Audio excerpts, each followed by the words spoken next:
আল্লাহর নবী বলছেন কালান নবিয়্যু সাল্লাল্লাহু আলাইহি ওয়াসাল্লাম মান কারাআ হারফাম মিন কিতাবিল্লাহি ফালাহু বিহি হাসানা। আল্লাহর নবী বলছেন কোন ব্যক্তি যদি এই কোরআনে কারীম থেকে একটা অক্ষর তিলাওয়াত করে ফালাহু বিহি হাসানা, আল্লাহ তাআলা তার আমলনামায় একটা নেকি দান করবেন। সুবহানাল্লাহ বলেন। ওয়াল হাসানাতু বিআশরি আমসালিহা, আর ওই একটা নেকিকে আল্লাহ তাআলা 10 গুণ বাড়িয়ে দিবেন। সুবহানাল্লাহ বলেন। আল্লাহর নবী আরো বলছেন আমি এই কথা বলি না লা আকুলু আলিফ লাম মিম হারফুন। আল্লাহর নবী বলছেন আমি এই কথা বলি না যে আলিফ লাম মিম একটা হরফ, বরং আলিফ একটা হরফ, লাম একটা হরফ, মিম একটা হরফ।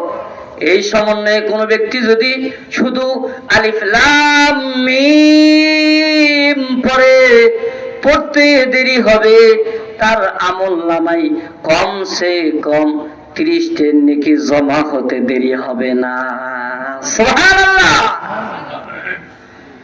মুসলমান ভাইরা আমার, এই জন্য সন্তানদেরকে ইসলামী শিক্ষায় শিক্ষিত করা দরকার আছে না নাই? জোরে বলেন।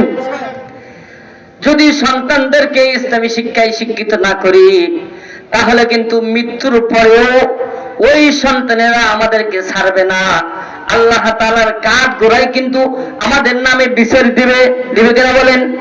যেই কথা আল্লাহ রাব্বুল আলামিন সূরা আহজাবের মধ্যে বলছেন, সূরা আহজাবের 66 নম্বর আয়াতে কারিমার মধ্যে বলছেন ওয়াকালু রব্বানা ইন্না আতানা সাদাতানা ওয়া কুবারানা ফাদাল্লুনা সাবিলা রব্বানা আতিহিম দিয়াফাইনি মিনাল আযাব ওয়ালআনহুম লানান কাবীরা।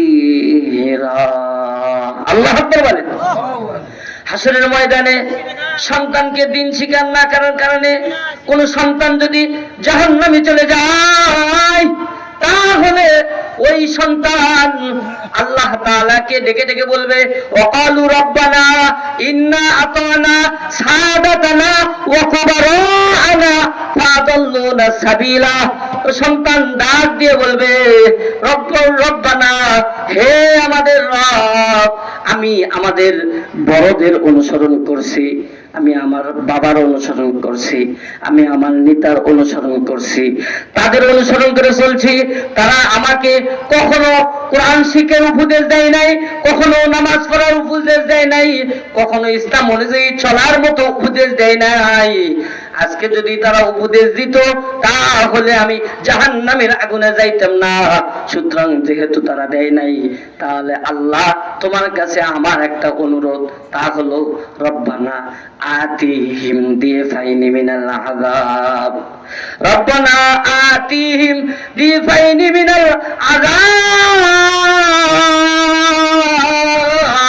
সন্তান ডাক দিয়ে বলবে ও মাবুদ, যেহেতু আমি আমার পিতামাতাদের কারণে, আমি আমার নেতাদের কারণে জাহান্নামে যাইতেছি, সেহেতু আমাকে যা শাস্তি দিবেন তার চেয়েও ডবল শাস্তি আমার পিতামাতাকে দিতে হবে। বলেন সেদিন আমরা কোথায় যাব? ভাইয়েরা আমার, বন্ধুরা আমার, একটু খেয়াল করেন, যদি আমরা কোরআনে কারিমের সাথে সুসম্পর্ক রাখি, আমাদের সন্তানেরাও যদি কোরআনে কারিমের সাথে সুসম্পর্ক রাখে, তাহলে বলেন তো মৃত্যুর সময় আমাদের কাজে আসবে কিনা? বলেন সকলে ধরে বলেন, আসবে কিনা? কেমন কাজে আসবে? আল্লাহর নবীজি হাদিস শরীফের মধ্যে বলেছেন আলান নাবিয়্যু সাল্লাল্লাহু আলাইহি ওয়াসাল্লাম ইযা উযিয়াল মাইয়িতু ফি কবরিহি জাআল কুরআনু ইনদা রাসিহি ওয়াসসালাতু আন ইয়ামিনিহি ওয়াসিয়ামু আন শিমালিহি ওয়াসাইরুল হাসানাতি ইনদা রিজলাইল। আল্লাহু আকবার বলেন। আল্লাহর পয়গম্বর বলেছেন কোনো ব্যক্তি যদি কোরআনে কারিমের সাথে সুসম্পর্ক রাখে, কোনো ব্যক্তি যদি কোরআন তেলাওয়াত করে থাকে, কোনো ব্যক্তি যদি কোরআনে কারিম শিক্ষা করে, ওই ব্যক্তি যখন মৃত্যু হবে, ইযা উযিয়াল মাইয়িতু ফি কবরিহি, তার যখন মৃত্যু হবে, মৃত্যু হওয়ার পরে নিজের আপনজনেরা গোসল করাইয়া খাটলিতে উঠাইয়া সাদা কাপড় পেঁচাইয়া যখন অন্ধকার কবরে নিয়ে চলে যাবে, অন্ধকার কবরে নিয়ে যাওয়ার পরে নিজের আপনজনেরা অন্ধকার কবরে নামবে। নিজের আপনজন নামে কিনা বলেন? তিনজন কবরে নামে, তারা তো নিজের আপনজনেরাই নামে, ঠিক কিনা বলেন?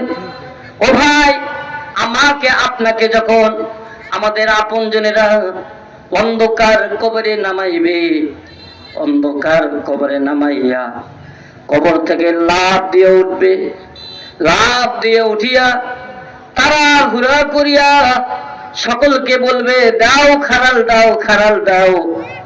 এবার কবরের ওপর খারাল বিছাইয়া, চাটাই বিছাইয়া সকলেই 3 মুষ্টি মাটি দিবে, ঠিক কিনা বলেন? এবার সকলেই 3 মুষ্টি মাটি দেওয়া শুরু করবে। নিজের আপন ভাই সেও 3 মুষ্টি মাটি দিবে। নিজের আপন সন্তান, যার জন্য বাড়ি করলাম গাড়ি করলাম, সেও 3 মুষ্টি মাটি দিবে। নিজের আপন পিতা, সেও 3 মুষ্টি মাটি দিবে। নিজের বন্ধু বান্ধব যারা আছে সকলেই 3 মুষ্টি মাটি দিবে। সকলেই 3 মুষ্টি মাটি দিয়ে একে একে কবর ছাইরে সকলেই যখন বাড়িতে চলে আসবে, এবার আমাদের কবরে মুনকার নাকির প্রশ্ন করার জন্য আসবে, ঠিক কিনা বলেন? মুনকার নাকির প্রশ্ন করার জন্য কবরে